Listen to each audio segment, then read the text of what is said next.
episode 158, a conversation with Jon Felix Lund, Vice President of Operations for Coava Coffee Roasters. Hey everybody, and welcome to another episode of Keys to the Shop, where we give you insights, inspiration, and the tools you need to grow as a coffee service professional. My name is Chris DiFurio. I'm your host for the show, and thank you so much for joining me today. I hope you're having a wonderful day. And I'm really excited to share this episode with you today because our guest today really has some amazing insights into management that I think you're going to find very useful and actionable. Now, if you have not yet subscribed to Keys to the Shop, I would definitely encourage you to hit subscribe wherever you get your podcasts. That way you'll always be updated when new episodes arrive and you'll stay up to date on fresh content. Also, if you have the opportunity to rate or review this show on iTunes, that would be amazing as well. Now, this episode is brought to you by the fine folks over at Prima Coffee. Prima Coffee is a leading specialty coffee equipment supplier who curates the best equipment from around the world to fit perfectly with the needs of both their enthusiast and professional customers.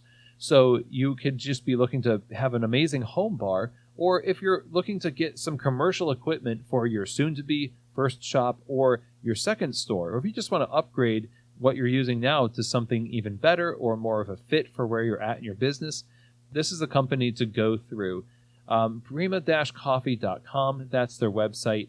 When you go there, you're going to see not only do they have an amazing selection, they also have a lot of resources that you can watch and read for free that'll help you use the equipment that you get from them. Basically, helping you succeed in making great coffee at home or in the shop is what drives them. So if you're looking for the best equipment and expert assistance to go along with it, then look no further than prima-coffee.com. Reach out to them via phone, email. Let them know that you heard about them through the show. And thank you so much, Prima, for your support of Keys to the Shop. Now, today's episode is also brought to you by the Pacific Barista Series.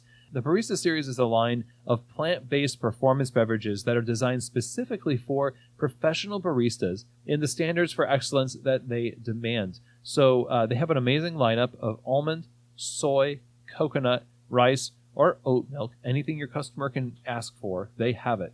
And its ability to take the heat from steaming, produce an unmatched silky texture, and keep the flavor balance of the beverage focused on coffee, it makes it a perfect choice for your cafe's menu. Pacific is also a huge supporter of the barista community, and they're all about supporting specialty coffee around the globe. The products like this are just a testimony to that fact, really. And I would encourage you, go to pacificfoods.com. Get these products in your store and find out how the Barista Series line of plant-based performance beverages can really help elevate the non-dairy offerings in your cafe. Thank you so much, Pacific, for your support of Keys to the Shop. Okay, so today we are going to be talking with Jon Felix Lund. He's been in coffee for close to 15 years now and is currently the Vice President of Operations for Coava Coffee Roasters in Portland, Oregon. He's been with Coava for almost 6 years. Year one, he was the trainer and then moved into operations from there. He has a degree in international business with a minor in economics, and he also co-owns his own shop called The Great North in Portland, Oregon, with his business partner, Matt Brown, and that launched in January of 2016. Jon just really loves seeing independent coffee shops succeed at reaching their goals, and in this conversation today, you're really going to see why Jon has been so successful in this role, in operations and in management, in managing managers and managing a shop. This is one of the things that we all are going to have to do at some point in our career. If you're a barista right now and you want to advance in your career, chances are very good that you're going to end up managing something. And the principles that Jon shares with us in this conversation are really going to help you navigate the ins and the outs, the ups and the downs that are inevitable on the journey of management. There's a lot that goes into being a successful manager. And that's why I'm so happy to talk with Jon, because he really has been practicing these things, and it shows in the quality of the work at Coava and his shop, The Great North.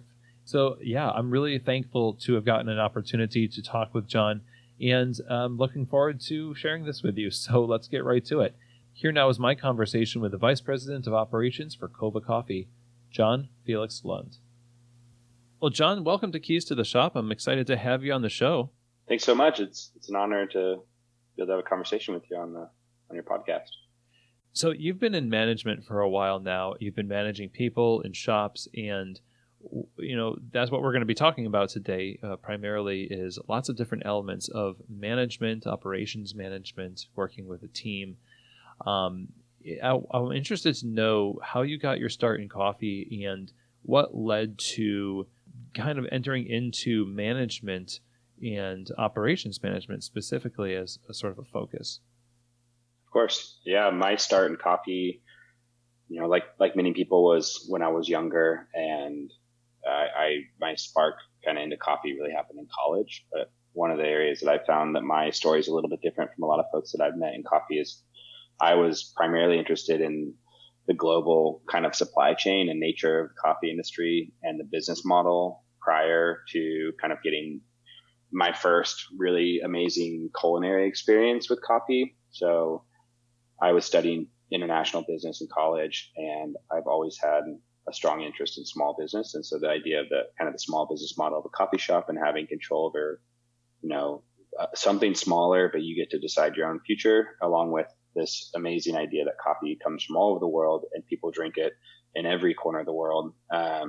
That was what really kind of got me interested. And then years later, I had my first kind of amazing experience with quality coffee as a culinary product that kind of blew me away. But that's where I got my start. And I've just kind of continued to do that since then. And that was, almost 15 years ago now. Wow. So that was as a consumer that you had that experience, or was it as a barista? First was as a consumer. Yeah, I had a couple of little coffee jobs, one in college, and I was pushing myself to learn, but I didn't have that amazing experience until actually kind of coming to Portland. When I first moved to Portland, I had a couple experiences where it just kind of the level of quality showed me that there's a whole nother range that you can get to. And what I had been drinking was good. I enjoyed it, but it wasn't amazing. It didn't really capture my attention from a culinary perspective until later. You say you've been in coffee for 15 years. How soon after becoming a barista did you start to take on leadership positions? It took some time, because when I was in college, I had like a summer job. I went to Colorado and kind of did this summer program. And that's where I first had, I love that I had these experiences that I would consider just incredibly poor quality coffee programs. And it helped give me perspective later once I got into shops that, where you had all the right equipment and kind of you're set up for success. So I worked in a number of different places. One was in the library of our campus. It was a coffee shop. And so, I got to see kind of the behind the counter scenes, but it was not quality driven. It wasn't until I moved to Portland that after being a student, now I went full time into being in a cafe. And I'd say I started taking on leadership within like pretty much immediately, but I started in a cafe here in Portland that was serving Stumptown as a buying from them wholesale. And I started just really learning a ton from the access to training that they gave me, as well as I was kind of the in-house lead barista and trainer. And then later I took on some management, but even those early days, a lot of that was management where you're responsible for things, but you don't really have the ability to control hiring, firing, the things that actually are going to contribute to your overall success. So I dabbled in management different times, but the first large portion of my experience was managing myself and training. So I did a lot of training. So I was managing a program more than a lot of individuals. And it wasn't until really the last 6 years with Coava that management has become a really primary part of my role. Okay, so what is that role now? Your operations, but what does that entail? How do you see it? What do you do on a daily basis, weekly basis? So my role is, director of operations at Coava, and it's kind of a hard question to answer because we're a small business, and so I have my hands in a little bit of everything. But I'd say the primary parts of my role are directing our wholesale program, and that's managing a small team, and then helping direct our retail cafe program. So I work with all of our managers, but there's been a progression. So when I started at Coava, I was doing training and I took over management of one shop. and I was doing, I was just filling the needs as they were coming up. And then I moved into operations. And at that point, the primary two parts of my role were making sure our cafes were running properly and kind of overseeing management with that. And then also directing our wholesale program. And then a number of smaller kind of areas that I have my hands in, like marketing, PR, management, and policy on a broader level with our other departments. I definitely interact with production and roasting, and I interact with some of the supply chain, logistics, menu planning now. So my role has changed quite a bit over the last 5 years, but I have my hands in a bit of everything. But we have about 50 people, and I am the primary person responsible for keeping track of, managing the people that manage everyone. So that's a lot of pressure, I guess. I mean, you got a high leverage position, and you could make a lot of changes in that position. And did just beginning in the leadership role in a single cafe, was that a helpful testing ground that helped you sort of flesh out what you wanted to, or what you now rely on as a skill set for operations management? Absolutely. I mean, I feel like I'm learning every day about management, and to me, it's incredibly complex because people are incredibly complex. But the experience I had leading up to managing has proven invaluable because, I can go into one of our shops and I can still jump behind the bar and make coffee. And so having that experience, having mopped the floors, pushed the broom, worked hard every day on the floor, really changes the way I get to relate to everyone in our shops. And also, it comes with, it's very helpful on one end, but then also one of the things that's been interesting to me over the last few years is learning how, as you scale a little bit larger, what's required of you from a manager changes dramatically. So I have to be a better architect of the system, where if I was just managing one cafe, there's a lot of things that I can help push forward by just being there every day and helping set a standard and build a culture, and kind of like sheer willpower can really push a lot forward. And I think you see that a lot in small organizations, in small cafes, where you have one individual that is just carrying a lot of weight, and they pick up for the people that are slacking. And I think a test of a great manager is to start to step back and say, well, am I overcompensating for other folks, or am I really building the right kind of organization and team where we're all successful together? Interesting. So that's been something I've been focusing on a lot. So overcompensating in that there's a certain degree that you could be pulling up some slack that's necessary, but after a certain point it starts to hurt. Have you experienced that in particular, where, because you did, but it didn't really help anybody grow, or it really held a shot back? I don't have an example where I experienced that specifically myself, but I see it a lot, where I see managers kind of get into what I would call burnout zone, because everything's working, but they're carrying everything. And it's this kind of shifting perspective to say, instead of carrying everything, you need to use your team better, and you need to step back and slow down. And instead of reacting to all the things that are happening in a cafe, you need to plan what you want it to look like. And you need to communicate properly with your team.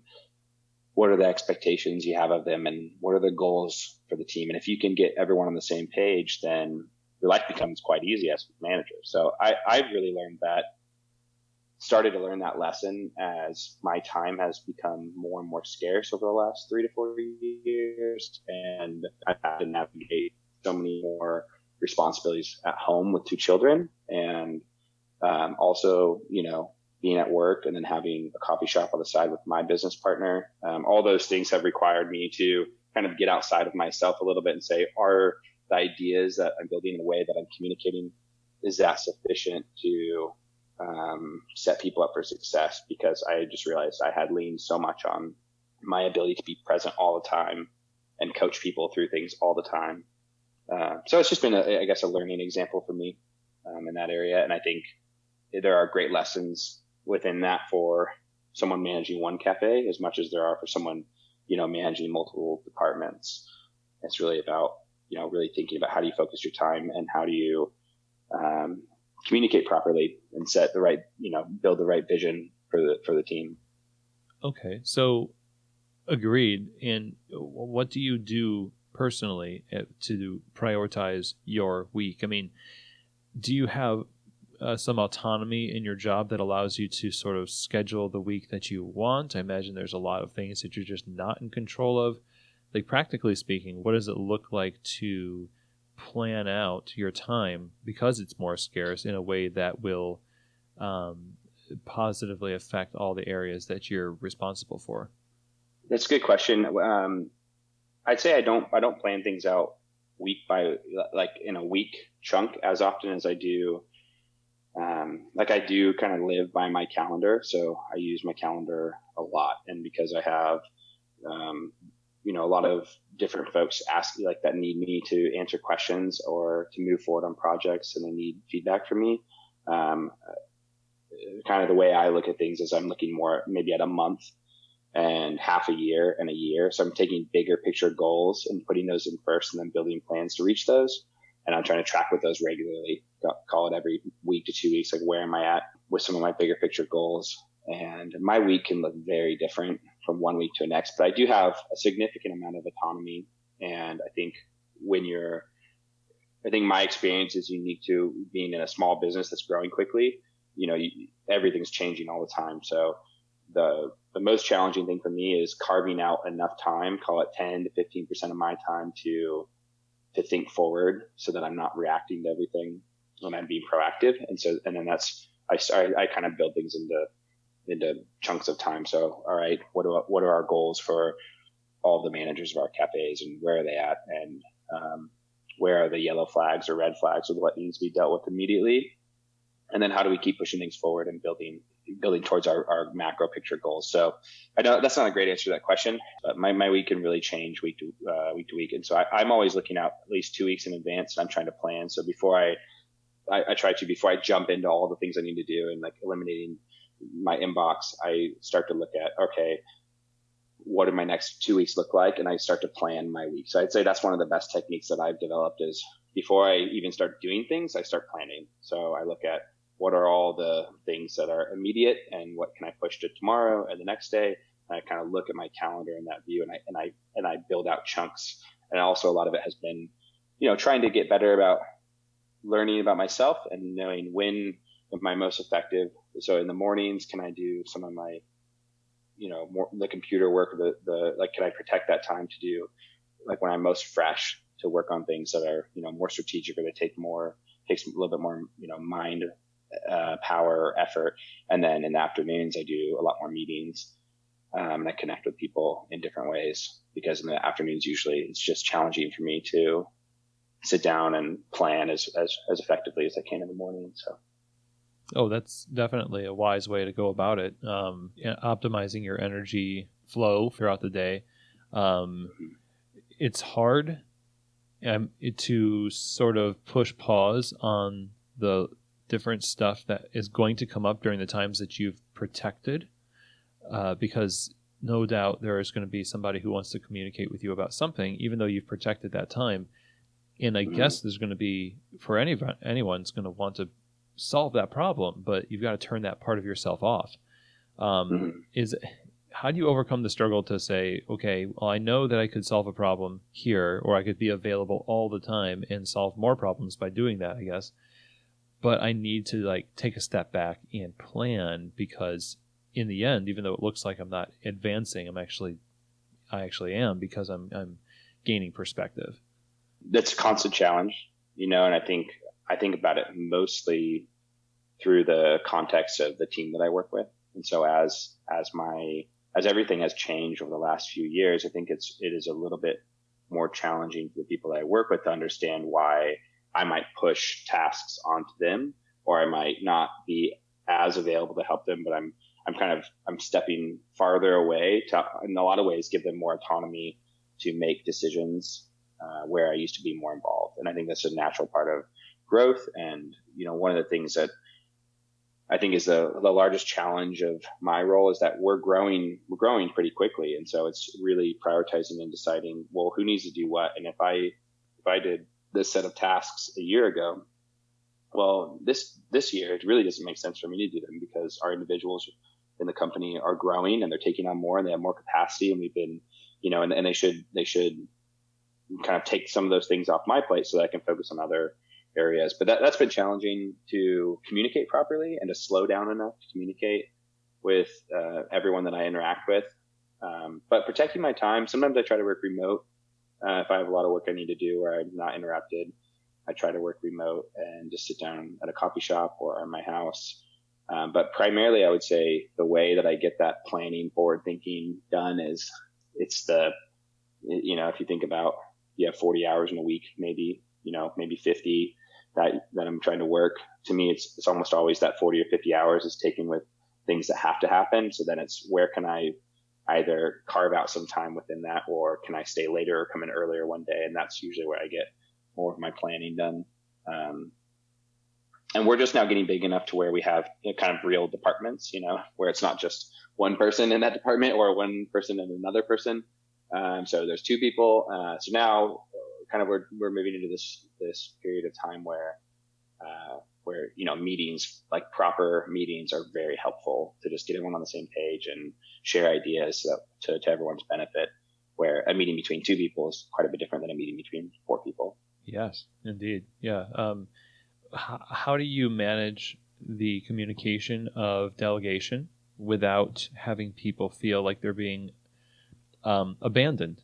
Often there's this line where people get the job, right? But maybe they feel like it's being pushed onto them so that somebody else doesn't have to do it. And that seems like a problem that a lot of people in your position, higher up in management, are going to have, because people like to think, well, they're not doing much, or whatever it is. And it might be it's the opposite. Yeah. No, that you kind of nailed it on the head. It's hard sometimes for people to understand where my time goes and what I'm doing, and they could look at it and say, well, all you're doing is pushing things off on other people. And I'm very sensitive to that because I like being hands-on and I like jumping in and getting things done, but understanding that the needs of me in my role are so different, and for me to succeed in my role, I have to properly delegate. And so I think the way that I generally handle that is trying to over communicate, and always trying to pause and just let people know that you care. I think that's the bedrock of a lot of relationships, is like people want to know, is their contribution valued?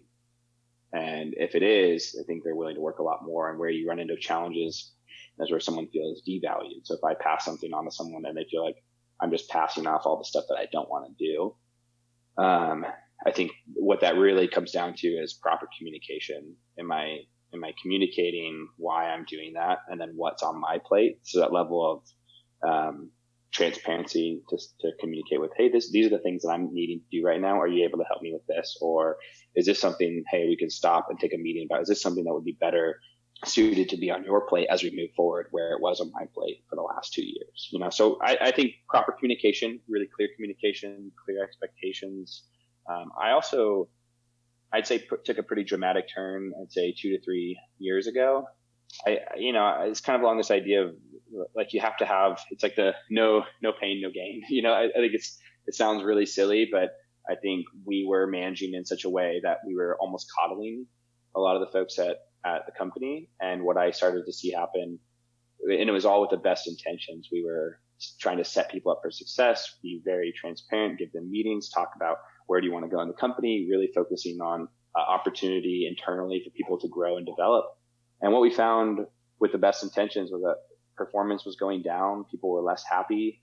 And I think we were just coddling people rather than challenging them to perform and take up a really healthy kind of part of the team, if that makes sense. So I've been shifting my perspective a lot in that way. And so I'd say more and more in how I delegate something, I want to challenge the people that I work with. I want them to challenge me. And I think that creates a great environment where, as you succeed, you can really own that success. And I think there are a lot of times where people, they might not self-identify it, but they're not happy simply because they don't have challenges. They don't feel like their contribution is actually valued, if that makes sense. Yeah, that does make a lot of sense. it would require a lot of discipline on your part or any manager's part, I think, because we want to be liked. A lot of managers want to be liked. I'm sure there's some managers that are just like, I don't care. I don't care if everyone hates me. And I don't know if that's a great perspective to have. I mean, No, there's a probably balance. But a lot of management tends to focus on making people your cheerleaders, like you want them to be your friends still and maintain that same relationship that you had maybe if you were used to be a coworker on the bar, or you're just one of the team, right? But you're in a position of authority and you have to take a different tact with them. So what you're saying resonates in that you can't just please people all the time. You have to challenge them and live with a little bit of that tension, but not in a maniacal way, right? Like, for everyone's benefit, especially theirs, how do you work that so you're not overdoing the challenge and making them feel despondent because there's never any satisfaction? It's always more and more and more. Yeah. Versus the opposite, which was the coddling. That's a great question. I think repeating what you were saying, I think that it's very easy to be incredibly self-focused as a manager. And I think when you want to be everyone's friend, you're very self-focused. And I think on the other extreme, if you don't care what anyone thinks, you're also very self-focused. It's kind of playing into your identity and what you want rather than, I think more of like a service-oriented leadership model. So if you're the manager of a shop, like you're really there to help everyone in that shop succeed and as a team do very well. So we frame everything around the team. And so when you do that, it makes it very easy to have proper conflict. If one person is letting the team down, then they're not just letting the manager down. It's not a personal thing where that manager is saying, hey, I really just don't like you. And I don't like the way you make coffee and I don't like the way you talk to customers. It's more about, hey, we've all agreed as a team to operate in this way. And for us at Coava and at my shop, it's been about quality and hospitality. So we've all agreed that these are our values, and it's been from day one. And we try to constantly come back to those all the time. So it's incredibly clear. And so if an individual chooses to kind of not align with those values, it becomes really clear. And my goal is that the culture is so well established that it's actually incredibly clear. It's almost using peer pressure to your advantage in the sense that you feel uncomfortable if you're, giving really terrible service to someone, or you feel uncomfortable if you're putting out a really poor drink.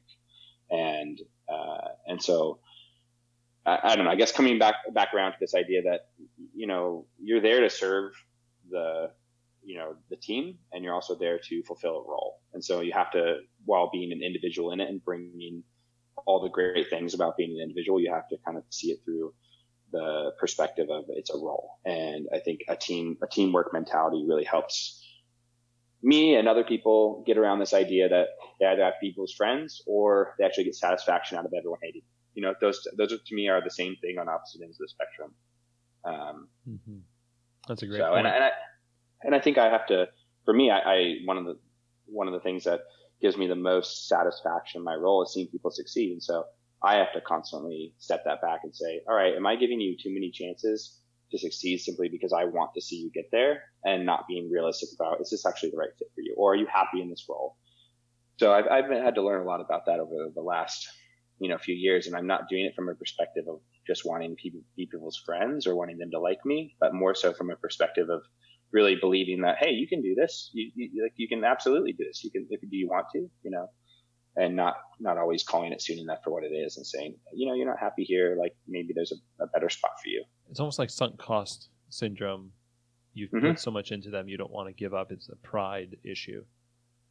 Yeah. Or just it's the way I'd say for me, it's more about how I treat myself. It's superimposing that onto other people rather than seeing them as an individual and trying to really look through their shoes and say, oh, all right, well, where are you at? And evaluating that a little bit less from a biased perspective, like where I would think, what would I do if I was in that role? If that makes sense. Yeah, it absolutely does. So let's lean into that a little bit. The team aspect of things is sort of a two-part question here. Like, what do you do to create a successful team, like a great team, because in your role, you have the ability to sort of move people around and select people for leadership positions.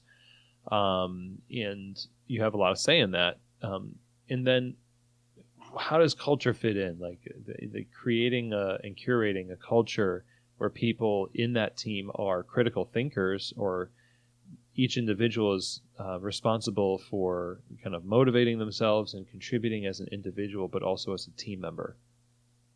Mm-hmm.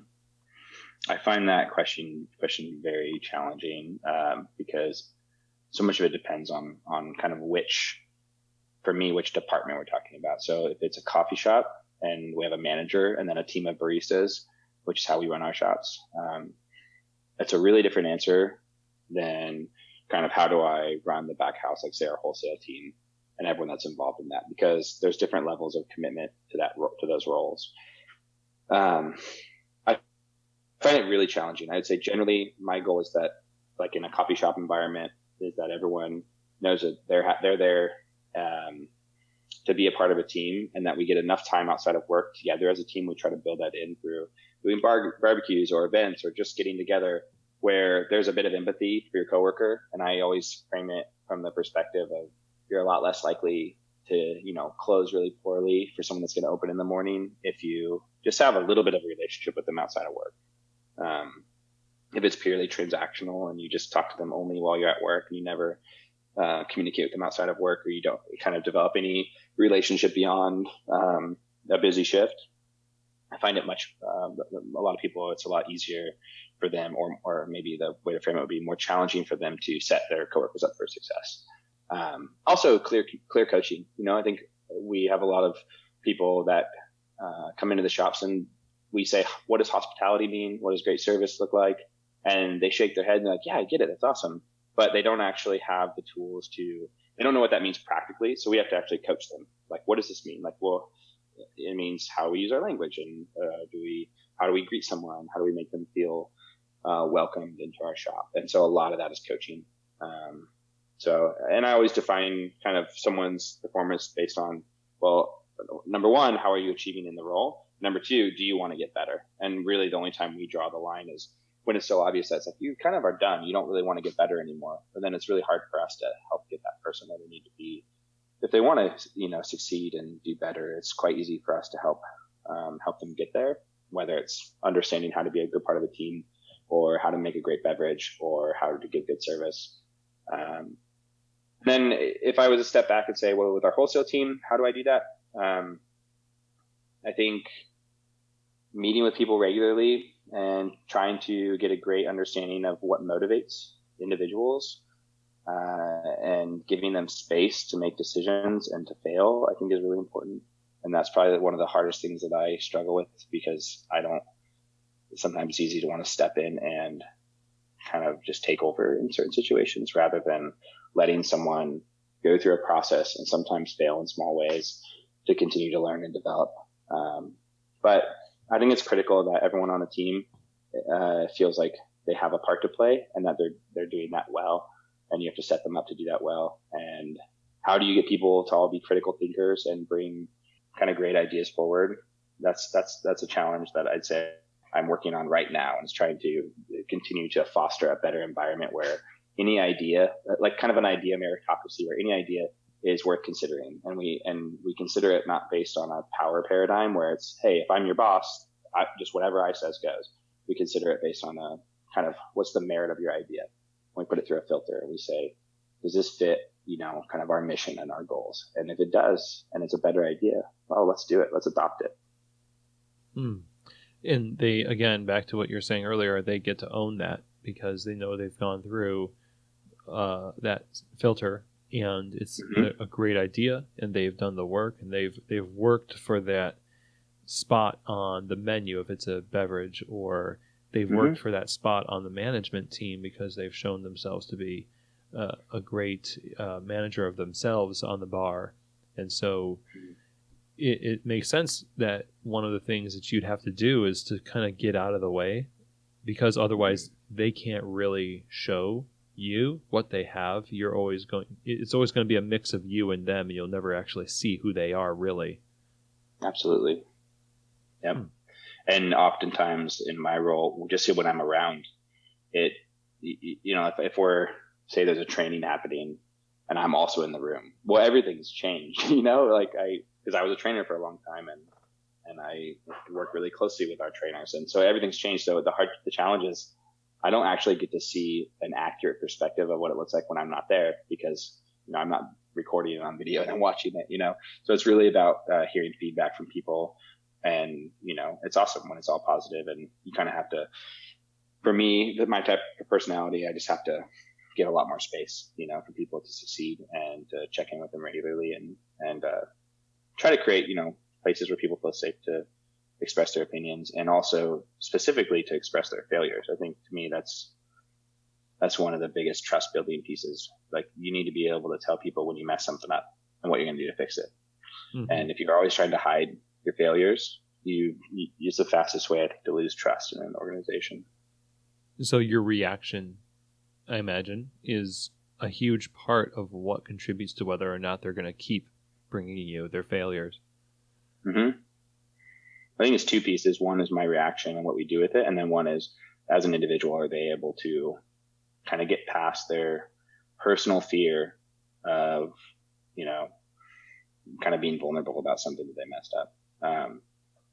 And yeah, my reaction, I try to always be very consistent to say, all right, well, we're just going to look at it for what it is. Let's identify what went wrong. And let's just always be forward looking. Like, how do we adjust what we're doing to have that not happen again? A lot of times I view it from a systems perspective, not just an individual perspective. And I'd say there are so many situations where I'd say, all right, well, this kind of failure happened. But I think, while you have some personal responsibility to take in that, I think we could adjust our system to avoid that in the future. Mm-hmm. But, like we have had errors on shipping, like if you're shipping a box and you ship it overnight instead of, 2-day, that's a really big cost difference. And, but what system is in place to double check that? And as an individual, someone might make the mistake 2 or 3 times and maybe hear about it once. But then they think all the blame is on themselves. And while, yeah, they did make a mistake. Hey, maybe we need to have a better system to make sure that that's just not as easy, that human error is not as easy to make. And a lot of the baristas that would come to you or anyone really, because the barista role is pretty transient, have been burned by bad reactions in the past. And there's a lot of baggage with authority. And so, just here to get a paycheck, and in part, it's like, well, who can blame you? So I don't want to overstep and admit failures or things like that. And so it would seem like your job is to almost model the behavior that you want from them so that they trust that, hey, Jon is admitting that that he made a mistake here. Is that something that you practice? Yeah, I do. I mean, just the other day, I left the training room kind of dirty, and I got called out. They didn't know it was me. I got called out, and I was like, "Sorry, that was my fault. I know how terrible it is. When you leave?" And I've done it so many times, and I've had to clean up after people, and I was just, I totally get it. I didn't leave it in a way that I should have, Yeah. Or I didn't communicate properly. I mean, even in that situation, that was probably the bigger part, is I didn't communicate and say, hey man, I had to get out of there early and I wasn't able to get all these things done. I hope it's not too bad. Just that little bit of communication probably would have absolutely changed the environment, when an individual walks into a room and it's, you can just tell it's not how you left it, Mm-hmm. So, yeah, I try to take that very seriously, but I also, while I feel like, leading by example gets overplayed a lot, at least from my experience, where yes, you have to lead by example and you have to be willing to jump in and do the work. I feel like that gets so much attention that I think oftentimes in my experience, it's so much more important to lead by communication. And I've seen so many situations where someone in a cafe will, you will work harder, you're carrying someone's slack and you're expecting them to see what you're doing and they just never see it. They're just not seeing that you're resetting the merch, that you're going and cleaning the floors, that you're doing all these things during the downtime while they're sitting around and kind of talking to someone else. They'll never see it until you actually communicate, hey, let's just stop and talk about this for a second. These are the things that have to get done. We need to split these up while also taking care of everyone that comes in. So that proper communication and being okay with confrontation, I think, is one of the best skills anyone can learn. And being able to take your emotions out of it, so you don't wait to talk to someone until you're frustrated. You just kind of bring it up and talk about it, and you look at it from a team perspective, not from an individual's priorities, right? Yeah, that's actually a really good point, because people hope silently for recognition, either from their managers or their coworkers. And you reminded me that we've got a couple of good episodes actually with Tom Henschel of the Look and Sound of Leadership on conflict resolution on the bar, or just in general in a workplace. I encourage people. I'll link to that in the show notes here. And so I'm really glad you brought that up. It seems like the communication element of management is sometimes pushed to the side, because as a manager, you can also play that role of assuming that everybody knows what you want.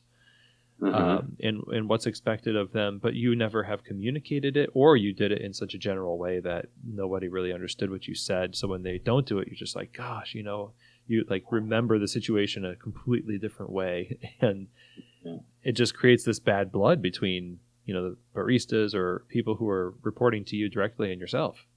It's a constant battle in organizations to be careful not to rely too much on your personal vantage point, and try to put yourself in someone else's shoes. And you see so many errors when that happens, whether it's from the manager saying a broad message, thinking that everyone understands the detailed points that they're trying to make.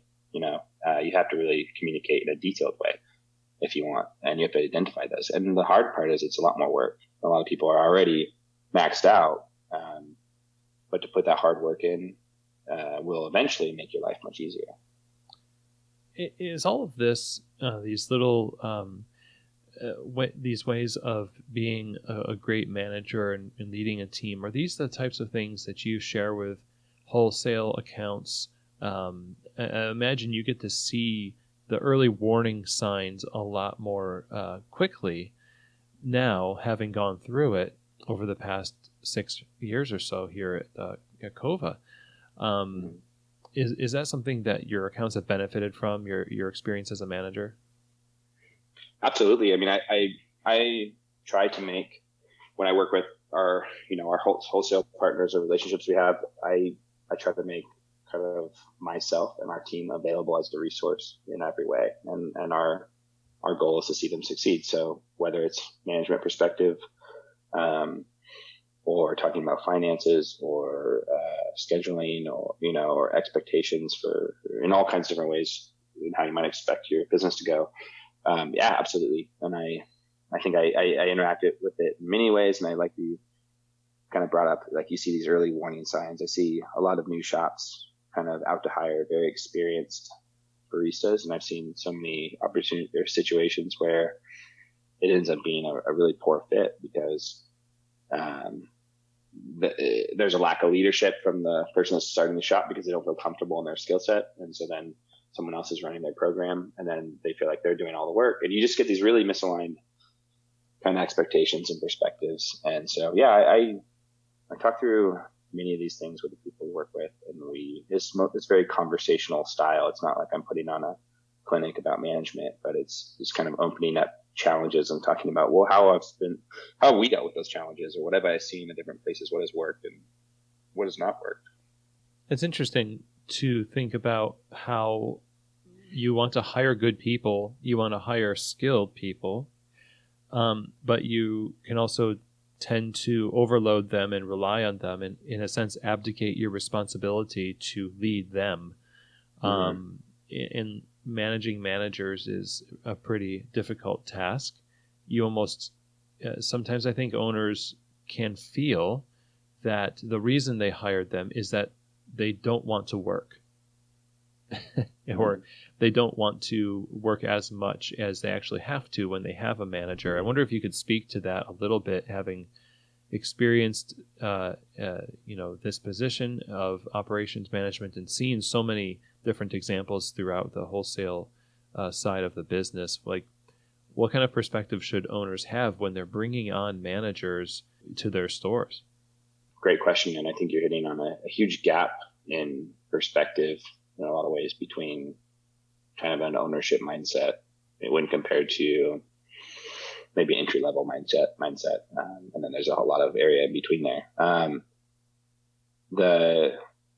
Again, I'd say my mantra is it kind of comes back to clear communication and clear expectations. So if you're starting up a brand new shop and you're hiring someone with a lot of experience, I just think it's so critical to communicate with that person what you expect and try to clearly define what's going to make them successful in your mind. And I think let's say you're the manager or the lead barista coming in, it does a lot for you if you take the initiative to help that ownership team identify the things that you're going to be evaluated on, right? So I see it from both perspectives, and it's really about delivering value. I think that's the entire relationship. And if someone, as an owner is paying you to take a leadership role, they're asking you to do things that they're likely, willing to pay you more to do these things, and they want to pay you for them. But it is very helpful to be on the same page for how will you be evaluated, and will you be on the same page when defining success? And I think that's where you get into a lot of trouble, where someone with a lot of coffee experience might say, well, you're constantly not doing the coffee program how I want. I'm constantly fighting against you to get the right equipment or to the right amount of time for training or this or that. And then so that they feel like their metrics for success are not being met. And then you just flip it on the other side, and the ownership team or the owners are looking at it saying, well, you're not hitting our metrics for success because I want to do all those things, but first you need to develop these systems. First you need to have the scheduling sorted out. First you need to make sure that we always have cups, and we don't run out of cups. So that's just one example, but it's a really different perspective, and there's a huge gap. And unless someone talks about it, and it can come from either direction. I'm a really big fan of trying to push the perspective of eroding this idea that someone with more responsibility should just have this kind of heroic set of expectations about them, and that they should know, everything that and they should know everything you're doing, and they should be aware of it. I think that it's a better perspective to say, hey, if you're a barista and you're working the floor every day, you have a unique perspective that a lot of people don't have, and your managers might not have that perspective. So the best thing you can do is you can share that perspective with them, and open it up, talk about it, rather than just kind of sit back and say, you should see all these things, and if you're not seeing them and I'm not communicating about them, then now I'm frustrated with your performance. So true. And I'm just thinking of multiple different scenarios that I've seen and experienced myself, and probably perpetuated myself too, as a manager over the years. But it's absolutely the same exact thing between a trainer and a barista, or a manager and a barista to manager. So each level seems like it would benefit from that communication. Absolutely. And I'm just a big fan of personal accountability. So if you want to grow and you want to just grow as an individual, whether you get a new opportunity or not, if you kind of take that perspective and you run with it, where you're sharing the information of what you're seeing, you're putting things out there with less expectations for the people around you, but you're just working really hard at your role, and then you're trying to be helpful and add value to the team and to the organization, you'll be so surprised at how many opportunities come your way, because there are so many opportunities in small business. And the reality is people are just looking for someone that's willing to hustle and willing to see things with the proper kind of set of glasses that's going to make them successful while they take on more responsibility. I mean, I can't tell you how many times I've had someone say, oh, I'd love to do more. Like, give me a task or a project or something. And it's like the most, like, it's kind of silly for me to say, but it's so true. Whereas it's like, hey, well, if you can't close down the bar properly every day, or if you can't be on time every day, like, why would someone give you more responsibility if you can't really own and show that you have capacity to go beyond what your current set of expectations are? And you're doing those so well, then that now it's so obvious that we should give you more responsibility, because you have a lot more capacity to do more, and you've demonstrated that in your mastery of what you're currently doing. And I think people forget that, and they want someone to offer them the position that pays them twice as much before they demonstrate their ability to, fill that role.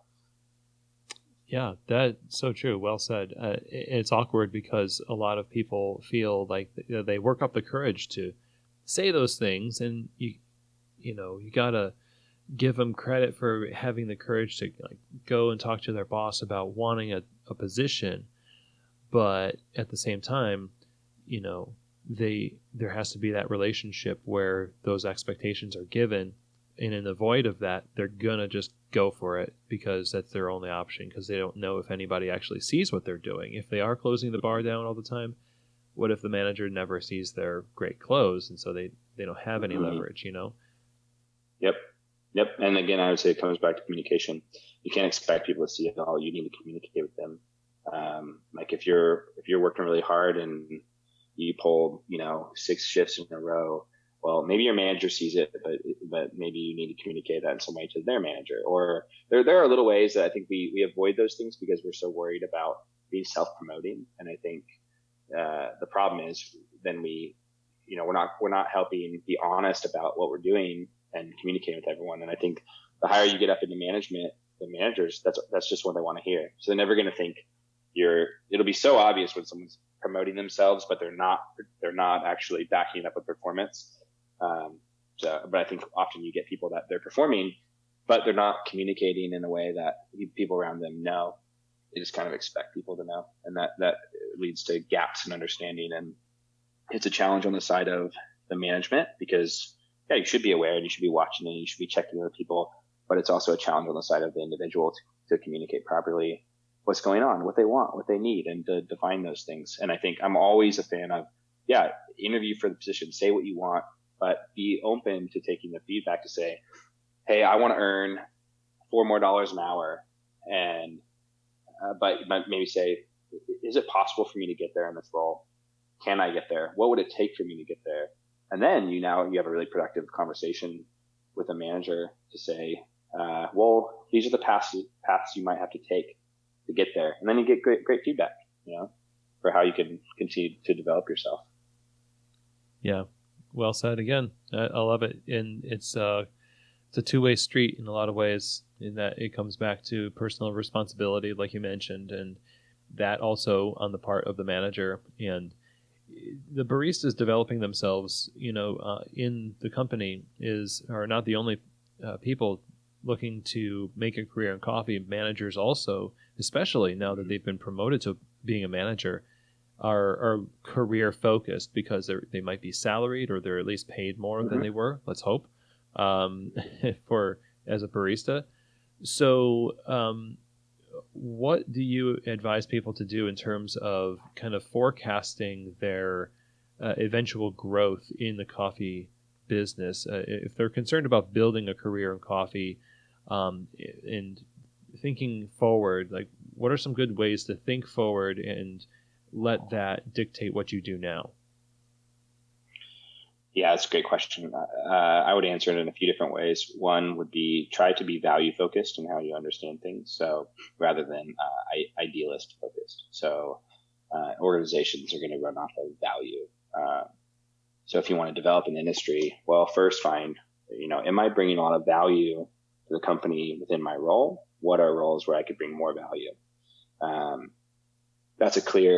That should be, it's not always in every organization, but it should be a clear connection also in pay. So if you want to earn more, then you find how to add more value. And that can be a lot of different ways. I don't think that a path in coffee is very often a straight line. So I also think it's really important to take opportunities as they come and be willing to hustle and develop the skills you need to then be able to kind of command the role that you want to fill. There's a lot of people out there that are willing to put in the time. So just being willing to do the work and put in the time often isn't enough to separate one individual from another. So if you want to really develop yourself in an organization, you do that through a couple of different ways. One is, kind of jumping on opportunities as they come up, and you become someone in an organization that's trusted to, deal with projects or help smooth out challenges in the midst of staffing. So it's for that can be as simple as, are you the person that helps cover shifts when there's turnover?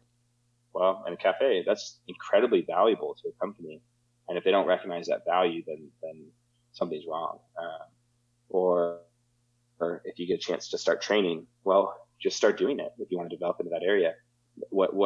There's always this really challenging jump from going from being a tipped individual to a non-tipped individual. And you kind of have to push through the pain on that.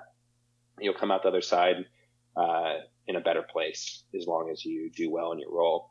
But it might take a little while. And so I think it's being value focused and trying to see value and ask the people around you, hey, what would bring more value, or how do I get there? What do you need from me? Or what are you looking for in this position?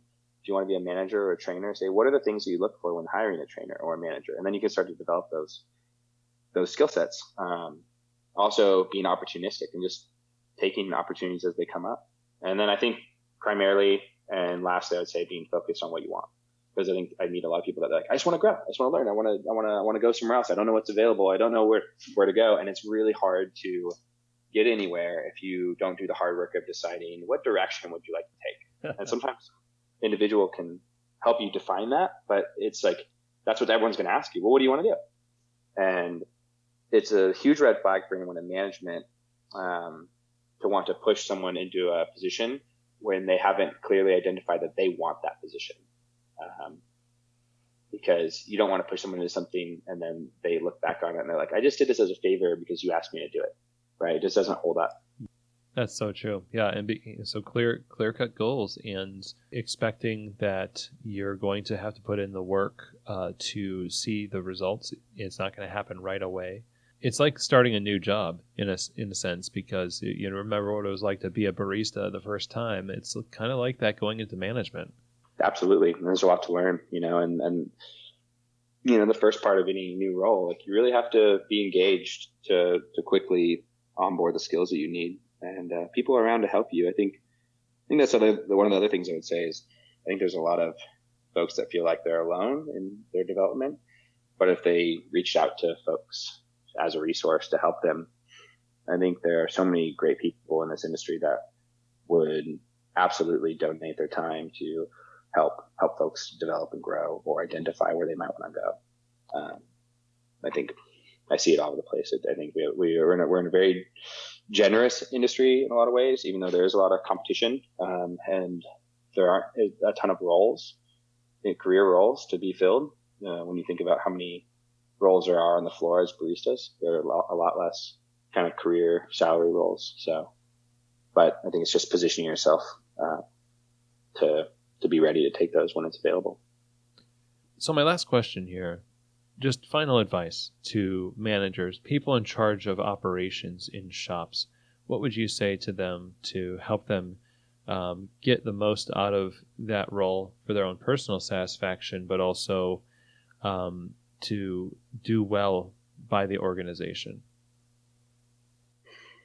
Well, as far as personal satisfaction, I think that's the hard work of learning more about who you are as an individual, and what are you good at and what makes you happy in your role. Every job's going to have things that are less, like they're not your favorite thing to do, right? So you're going to have to push through the pain, and you're going to have to frame your role in some way that allows you to be really effective and find happiness in it. But, and then as far as kind of finding ways to bring value to the organization, I think that's challenging because it depends on who's running that organization. I can speak to myself and my experience. I can imagine a lot of people asking for clear advice and direction from leadership and just not getting it, and so I think the reality is probably two-part. Try to define what's expected of you and what are the priorities that are going to make you successful with your overall team or your management, the managers that are above you, so that you have a clear path to understand how they're going to evaluate you, and also look at it for yourself and really think critically about your role and step back and say, how is this fitting into the bigger picture of an organization or the bigger picture of our industry in general? And how can I just do an amazing job at this and trust that I'm doing an amazing job? So if you're not getting that feedback, give it to yourself. What if you were in their role? What would you want to see out of the position that you might be filling at the moment? And then run with that. And the worst thing that can happen is no one around you notices, but you get so much better at what you're doing. And you're developing through all these tiny decisions and accumulated knowledge and accumulated skill set that eventually the next thing you do, you're going to be so much more prepared for it. So, but in general, I think there are, some big picture things that I think help with success. I think being evidence-based in decision making, and really trying to see the big picture. I think defining success. I think looking for efficient operations. That's a really clear value add. How can you run something better and lower the cost? Because there's a lot of waste oftentimes in organizations. So if you can eliminate waste, there's a huge value, and you can put a number to it and say, I saved us 10% in waste, and this is how much it's worth per year. And so there's a clear, this is the one measure of a value that I brought in my role. And then I also think another one that I think is really important is try to do more with less. Really use your creative brain and your hard work to think, how can we do more with less? And I think so often that's a perspective people don't feel comfortable jumping into. Or the first thought is always, how do we just add more? How do we add more cost? How do we add more of this? How do we add more labor? How do we add more of everything? Rather than saying, hey, can we do more with less? Can we be better at what we do? And, still run, as we're getting busier, can we still run this level of business with 2 people instead of adding a third? And you're really kind of negotiating that and pushing yourself and your team to be better. I think those are all positive things that position you for success in whatever you do and in wherever you want to go in the industry. Talk about adding value. I think that this whole conversation has been one huge value add for any of us who are currently in management or getting ready to become leaders or managers in an organization. So I'm really thankful to have had you on the show. And it's been great to hear your experiences and the wisdom that you've gained over the years. Yeah, thanks so much for having me on. It was fun to talk about these ideas, and it's such a big topic that I think it's something I'm always exploring, and I think it'll be a never-ending kind of process of exploring how to be better at, managing yourself and managing a team. Well, thanks again, Jon. It's really been great to have you. Thanks for having me on the show. Well, I can tell you that there's so much in this conversation that I was just relating to as somebody who's spent a good deal of time in management of people in cafes and as an operations manager. There are so many truths that he has been talking about with us today, and I hope that a lot of this has really resonated with you. One of the overarching lessons I think that I personally walk away from in this is the need to continually kind of refine the planning process and being able to use my time wisely for the benefit of the company, for the staff, and also be able to look out for myself. We've talked about self-care, we've talked about care for baristas, care for the company. That's all in the mix here, and it requires a lot of attention and some planfulness. And so I really appreciate Jon diving into that subject among many other subjects in the course of this conversation. And thank you so much, Jon, for joining us on the show. We appreciate you taking the time to share your wisdom with us from your experiences and helping us become better managers. And Lord knows we all need better managers in cafes. This episode has certainly helped us toward that end. Now, if you want to reach out to me, you can do so by emailing chris@keystotheshop.com. If you have questions, comments, feedback, things like that, or if you want to talk to me about setting up a phone call to explore what it might look like to work with Keys to the Shop Consulting to help train your staff, to help you assess and improve your operations in your cafe, problem solve things that you're going through. There's a lot that we can talk about, and that's the email to get the ball rolling on that. So chris@keystotheshop.com. I look forward to hearing from you. And that is it for today's episode. Thank you so much again for joining me. I hope that you feel empowered to take action on becoming a better manager as a result of this conversation today. And as always, I hope that this episode has truly given you keys to the shop.